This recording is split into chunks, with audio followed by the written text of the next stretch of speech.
بسم اللہ الرحمن الرحیم۔ السلام علیکم ناظرین، تمام ناظرین کو راہ دین چینل میں دل کی گہرائی سے خوش آمدید۔ وحشی بن حربہ حبشی غلام۔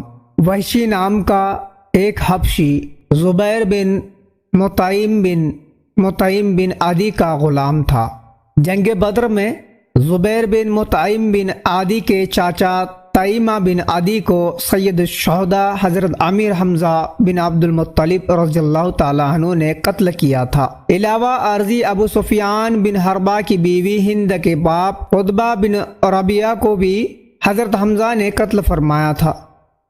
جب مکہ معظمہ سے لشکر قریش میدان احد کی طرف روانہ ہوئے تو زبیر بن مطعم بن عدی نے اپنے غلام وحشی کو لشکر قریش کے ساتھ یہ کہہ کر بھیجا کہ اگر تو حمزہ بن عبد المطلب رضی اللہ تعالیٰ عنہ کو قتل کر دے تو تیرے لیے آزادی ہے۔ وحشی غلام لشکر کفار کے ہمراہ معرکہ میدان میں حاضر ہوا۔ جب جنگ کے شعلے بلند ہوئے تو لشکر کفار سے سیبہ بن عبداللہ عجہ خجائی نکلا اور لڑنے کے لیے مقابل طلب کیا۔ اسلامی لشکر سے حضرت حمزہ بن عبد المطلب نکلے اور سیبہ کو کاٹ کے رکھ دیا۔ وحشی اس وقت ایک پتھر کی آڑ میں چھپ کر بیٹھا تھا۔ سیبہ کو قتل کر کے حضرت حمزہ اس پتھر کے قریب ہوئے تو اچانک وحشی کو دیکھا کہ وہ حملہ کرنے کا ارادہ کرتا ہے، لہذا حضرت امیر حمزہ وحشی کی طرف بڑھے تاکہ اس کا کام بھی تمام کر دے، لیکن ایک گڑھے کی وجہ سے ان کا پاؤں پھسل گیا اور وہ زمین پر گر پڑے۔ اس موقع کا فائدہ اٹھاتے ہوئے وحشی نے حضرت حمزہ کے پیٹ میں بقوت تمام ایسا نیزہ مارا کہ مثانہ سے پار ہو گیا اور وہ وار ملحق ثابت ہوا اور حضرت امیر حمزہ شہید ہو گئے۔ حضرت حمزہ رضی اللہ تعالیٰ عنہ کو شہید کرنے کے بعد وحشی غلام نے ہند بنت عتبہ بن ربیعہ جوزہ ابو سفیان بن حربہ کے پاس آیا، لیکن ہند بنت عتبہ کے پاس جاتے وقت وحشی نے اپنے خنجر سے حضرت حمزہ کے شقم اطہر کو چاک کر کے آپ کا جگر کلیجہ نکالا اور اپنے ساتھ ہند بنت عتبہ کے پاس لایا۔ وحشی نے آ کر ہند بنت عتبہ کے سامنے اس کے باپ کا روز بدر حضرت حمزہ کے ہاتھ سے قتل ہونے کا صدمہ یاد دلایا اور پوچھا کہ اگر میں تیرے باپ کے قاتل کو مار ڈالوں تو مجھے کیا انعام دیں گی؟ ہند بنت عتبہ نے کہا کہ اس وقت میرے بدن پر جو لباس اور زیورات ہے وہ تیرے ہے۔ تب وحشی نے حضرت حمزہ کا جگر دیتے ہوئے کہا کہ یہ لے، یہ تیرے باپ کے قاتل حمزہ کا جگر ہے۔ ہند بنت عتبہ نے حضرت حمزہ کے جگر کو وحشی سے لیا اور منہ میں ڈال کر چبایا اور پھر تھوک دیا۔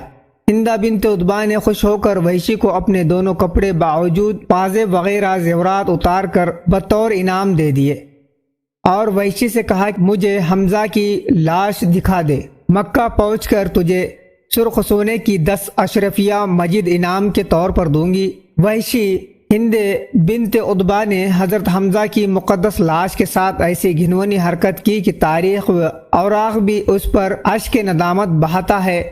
ہند بنت عتبہ نے حضرت حمزہ کو مسل کیا، یعنی آپ کے ناک اور دونوں کان کاٹ لیے، مجید برا آپ کے مذاکر ذکر اور انثیین بھی کاٹ لیے اور اپنے ساتھ مکہ لے آئی۔ حوالہ مغازی یوسف سعدی کا از علامہ وقدی صفحہ 211-213۔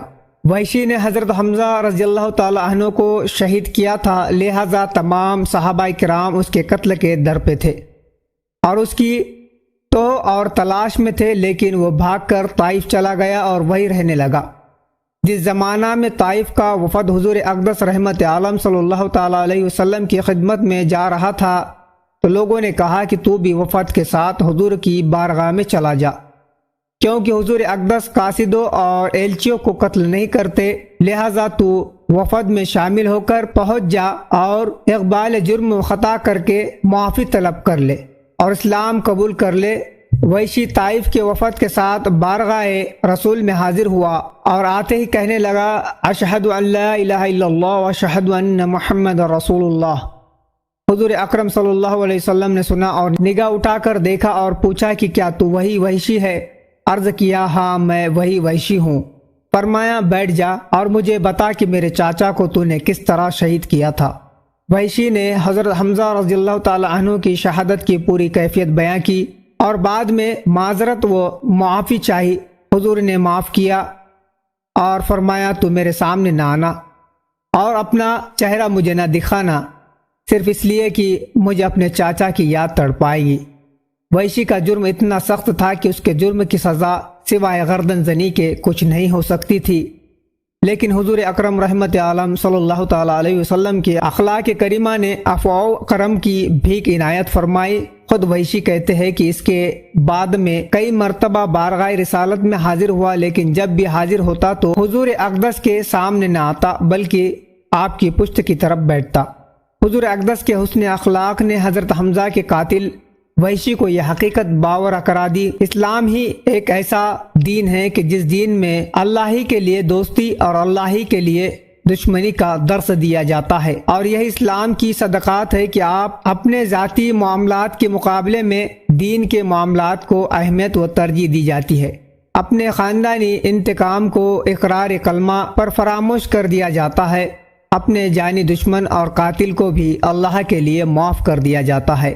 لہذا ماضی کے ارتکاب جرائم کا کفارہ ادا کرنے کے لیے اب ہمہ وقت رحمت عالم صلی اللہ تعالیٰ علیہ وسلم کے قدموں پر اپنے آپ کو نثار کرنے کے لیے مستعد رہنا چاہیے۔ چنانچہ انہوں نے قتل حمزہ کے فعل مذموم کے مقابلے میں قتل کذاب کا فعل مستحسن انجام دے کر اپنی خطائے عظیم کا کفارہ ادا کرنے کی کوشش کی۔ خلافت حضرت صدیق اکبر رضی اللہ تعالیٰ عنہ کو زمانہ میں نبوت کے جھوٹے دعوے دار مسلمہ بن سمامہ قذاب کے 40,000 کے لشکر کے سامنے 24,000 کا اسلامی لشکر حضرت خالد بن ولید کی سرداری میں جنگ یمامہ کے محاذ پر گیا تو وحشی بھی اسلامی لشکر میں شامل تھے، اور انہوں نے جس حربہ سے حضرت حمزہ رضی اللہ تعالیٰ عنہ کو شہید کیا تھا اسی حربہ کا وار مسلمہ قذاب پر کیا اور اسے جہنم رسید کر دیا۔